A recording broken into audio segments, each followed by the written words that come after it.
My dear students, आरएज basic English grammar में आप सभी का स्वागत है। माय डियर स्टूडेंट्स, आज हमें टेंस में सिंपल प्रेजेंट टेंस की जानकारी लेनी है। सिंपल प्रेजेंट टेंस समझने का बहुत आसान तरीका है। सिंपल प्रेजेंट टेंस का मतलब होता है सामान्य वर्तमान काल। इसका रूल है सब्जेक्ट प्लस वर्ब की फर्स्ट फॉर्म प्लस ऑब्जेक्ट। तो ये रूल हो गया, लेकिन हमें एग्जाम्पल के माध्यम से इसे अच्छी तरह से समझना है। तो फर्स्ट में आएगा subject. Subject I we you he she it they and किसी व्यक्ति का नाम, उसे हम सब्जेक्ट कहेंगे।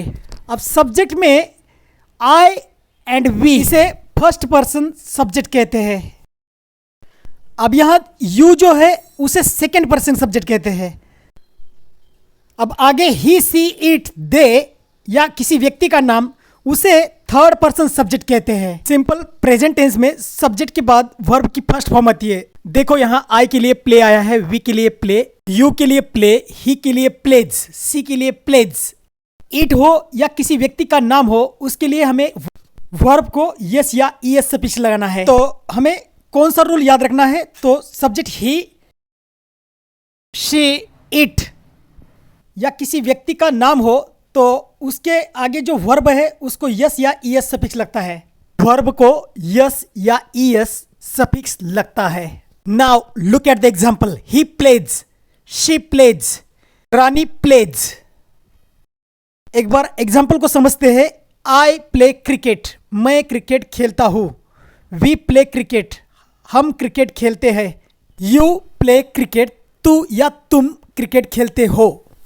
शी प्लेज क्रिकेट, वह क्रिकेट खेलती है। रानी प्लेज क्रिकेट, रानी क्रिकेट खेलती है। तो सिंपल सी बात है, subject I we you and they, ये जो सब्जेक्ट है उसके आगे जो वर्ब आया है प्ले, उसको यस या ईएस सफिक्स नहीं लगा है। दे प्ले क्रिकेट, इसका मतलब होगा वे क्रिकेट खेलते हैं। अब सिंपल प्रेजेंट टेंस के हमें क्वेश्चन बनाना है। तो क्वेश्चन कैसे बनाते हैं? देखो यहाँ फर्स्ट एग्जांपल है आई प्ले क्रिकेट। इसका क्वेश्चन कैसे होगा? देखो सिंपल प्रेजेंट टेंस के क्वेश्चन डू या डस से बनाते हैं। Now let us see some examples here. I play cricket, इसका क्वेश्चन कैसे होगा? देखो तो आई प्ले क्रिकेट, यहां प्ले को यस या ईएस सफिक्स नहीं है, तो हमें क्वेश्चन डू से स्टार्ट करना है।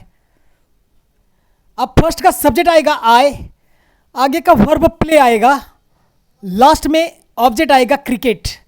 Do I play cricket, last में हमें क्वेश्चन मार्क देना है।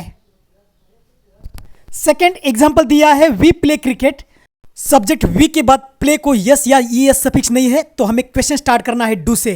अब फर्स्ट का सब्जेक्ट आएगा वी, आगे वर्ब आएगा प्ले, लास्ट में ऑब्जेक्ट आएगा क्रिकेट, अंत में हमें क्वेश्चन मार्क देना है। क्या मतलब होगा इसका? क्या हम क्रिकेट खेलते हैं? अब यहाँ ही प्लेज क्रिकेट, तो इसका क्वेश्चन कैसे होगा? देखो यहाँ ही के आगे जो प्ले है उसको यस सफिक्स है, तो क्वेश्चन स्टार्ट होगा डज से, डज। अब फर्स्ट का सब्जेक्ट आएगा ही, यहाँ वर्ब प्ले को यस सफिक्स है, तो पहले हमने डज का प्रयोग किया है, तो अब प्ले का यस हट जाएगा, सिर्फ प्ले आएगा। आगे ऑब्जेक्ट आएगा क्रिकेट, लास्ट में हमें क्वेश्चन मार्क देना है। नेक्स्ट एग्जांपल दिया है सी प्लेज क्रिकेट, यहां वर्ब प्ले को यस सफिक्स है, तो हमें क्वेश्चन स्टार्ट करना है डज से। अब फर्स्ट का सब्जेक्ट आएगा शी, पहले डज का प्रयोग किया है, तो अब प्ले का यस हट जाएगा, सिर्फ प्ले आएगा। आगे आएगा क्रिकेट, लास्ट में हमें क्वेश्चन मार्क देना है। माय डियर स्टूडेंट्स, यहां Rani plays cricket, they play cricket and you play cricket, इसका क्वेश्चन आपको बनाना है। डियर स्टूडेंट्स, आई होप ये सिंपल प्रेजेंट टेंस का पार्ट समझ में आया। तो please do like, share and subscribe my channel.